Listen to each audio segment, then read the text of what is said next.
Good evening, everyone. This is your evening news recap. I hope all of you guys had a wonderful day. My day was all right. Today is April 27th, I believe. Yes, it is. It is Sunday. Um, hope all you guys had a wonderful day. We got quite a bit of news to cover, so let's get started. Two segments today as Trump administration and another new segment today, per usual. Two topics each, so, two for two special, if you will. Let's get started. For the Trump administration, for this Trump administration segment today, we have Trump's approval rating has taken a big hit, and 114 immigrants were arrested, according to the DEA. Trump's approval rating has taken a big hit as he has reached 100 days in his first term. In new polls from the Washington Post, ABC News, and others, his approval rating has reached 39%, 6 points down from the last survey done in February. The lowest approval rating of the president at their 100-day mark ever, which is kind of crazy if you think about it. This isn't surprising at all.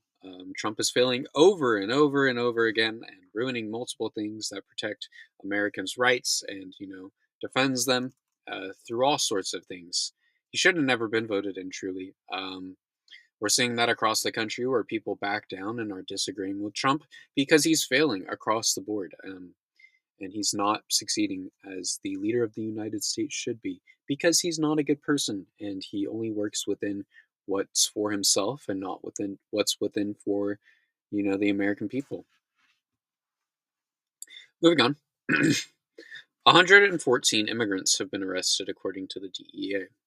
The DEA carried out a raid with other law enforcement agencies in Colorado Springs on Saturday that led to the capture of 114 illegal immigrants in the U.S. The DEA's Rocky Mountain Division said in a post on X that 114 immigrants were arrested and placed on buses for processing and likely evaluation and deportation. They would say in a separate post earlier in the day that the multi-agency enforcement operation at an underground nightclub earlier Sunday had resulted in the seizure of drugs and weapons. This raid appears to be one of the largest single-day arrests of people without legal status since Trump came into office, but the legal status of those involved has not been verified yet, and there is no evidence of these members being involved in any gang. This is a crazy situation. I don't know if there's images to prove it. Did a little research, not a lot, I'm going to be honest, but I haven't seen any. So if there isn't, I'm sure we'll see some shortly.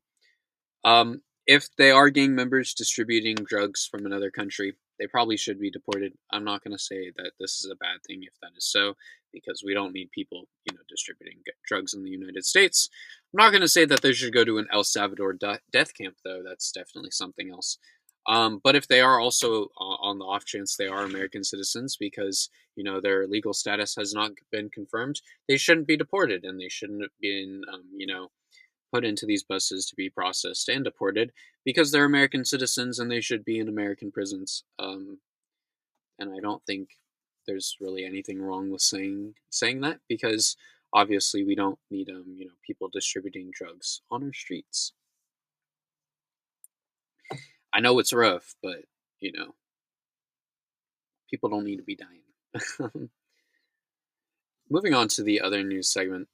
Cory Booker and Hakeem Jeffries have begun a sit-in at the Capitol building.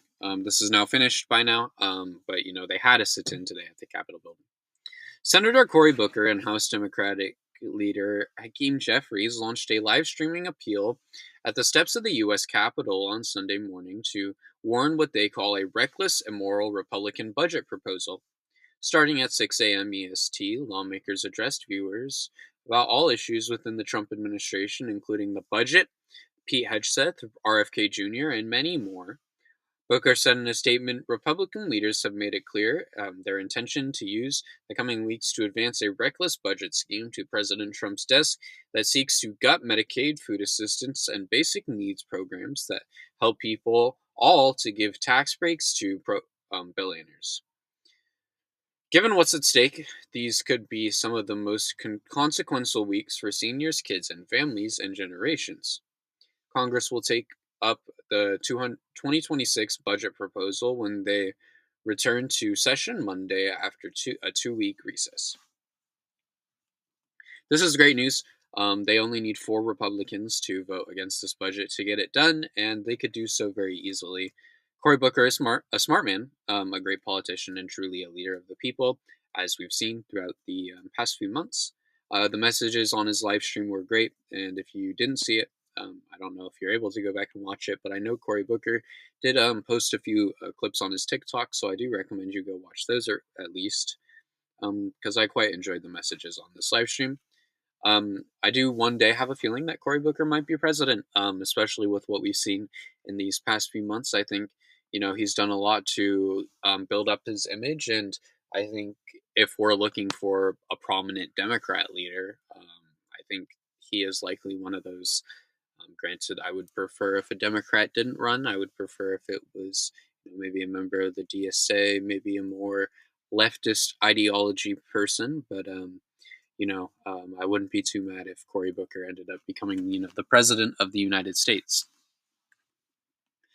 Moving on to our final segment today, Temu and Shein have raised prices. Temu and Shein have slowly been rolling out price hikes on goods from their apps on Friday. The two companies raised prices on many goods in advance of the tariff set to take place next week. American customers of Temu and Shein will face higher prices on products sourced from China. Two patio chairs on Temu costed $61.72 before the prices were raised on Thursday, and on Friday they costed $70.17 when the prices were raised. A bathing suit on Shein costed $4.39 on Thursday, and on Friday it would cost $8.39. I've browsed Temu and Shein quite a few times. The price changes are definitely very noticeable, sadly. I likely won't be buying anything from there anytime soon, but alas, that's how the cookie crumbles sometimes. Hopefully we can see prices drop soon, and hopefully we can see the tariffs end soon, but by the looks of it, that's not where we're at. With that being said, that's all the news I have to cover tonight. I hope all of you guys had a wonderful day. I hope all you guys all enjoyed this episode. If you're on YouTube, drop a subscribe, drop a like, drop a comment, all the fun things. We're on our way to 500 subscribers. We're going to try and hit that eventually. Hopefully we can do it soon. If you're on Substack, consider dropping a like, consider dropping a pledge. If you pledge your support, all the funds go to me. They help me pay for my bills and all the things that I need to pay for in college. If not, you can always support me for free. I appreciate all forms of support on my content. Please check out my Blue Sky. It's in the link in the bios of both of my Substack and my YouTube. I use that to post out the announcements for these evening news recaps. And, I also post a little, personal tweets or random tweets, random posts, whatever they're called on Blue Sky. But yeah, with that being said, thank you all so much for watching. I'll see you all tomorrow. Have a good one.